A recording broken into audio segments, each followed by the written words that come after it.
അടുത്ത കലാസാഹിത്യ സൃഷ്ടികളെക്കുറിച്ചാണ് നമ്മൾ ഇനി നോക്കാൻ പോകുന്നത്. അതായത് കയ്യൂർ സമരവുമായി ബന്ധപ്പെട്ട കലാസാഹിത്യ സൃഷ്ടികൾ. കയ്യൂർ സമരത്തെ ആസ്പദമാക്കി കന്നഡ സാഹിത്യകാരനായ നിരഞ്ജന രചിച്ച പുസ്തകമാണ് ചിരസ്മരണ.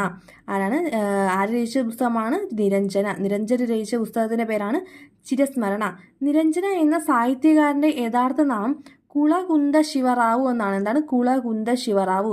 അപ്പോൾ നിരഞ്ജനയുടെ യഥാർത്ഥ നാമം എന്താണ്? കുളകുന്ദ ശിവറാവു. അടുത്തത്, കയ്യൂർ സമരത്തിന്റെ പശ്ചാത്തലത്തിൽ ലെനിൻ രാജേന്ദ്രൻ സംവിധാനം ചെയ്ത സിനിമയാണ് മീനമാസത്തിലെ സൂര്യൻ. മീനമാസത്തിലെ സൂര്യൻ സംവിധാനം ചെയ്തത് ആരാണ്? ലെനിൻ രാജേന്ദ്രൻ. അപ്പോൾ മീനമാസത്തിലെ സൂര്യന്റെ കഥാപശ്ചാത്തലം എന്താണ്? കയ്യൂർ സമരമാണ്. ഇനി അടുത്ത, കയ്യൂർ സമരചരിത്രം എന്ന പുസ്തകം രചിച്ചത് വി കുഞ്ഞമ്പു. അപ്പോൾ കയ്യൂർ സമരചരിത്രം രചിച്ചത് ആരാണ്? വി കുഞ്ഞമ്പു. എന്നാൽ കയ്യൂരും കരിവെള്ളൂരും അത് രചിച്ചതാരാണ്? A V Kunhambu. കയ്യൂരും കരിവെള്ളൂരും രചിച്ചതാരാണ്? A V Kunhambu.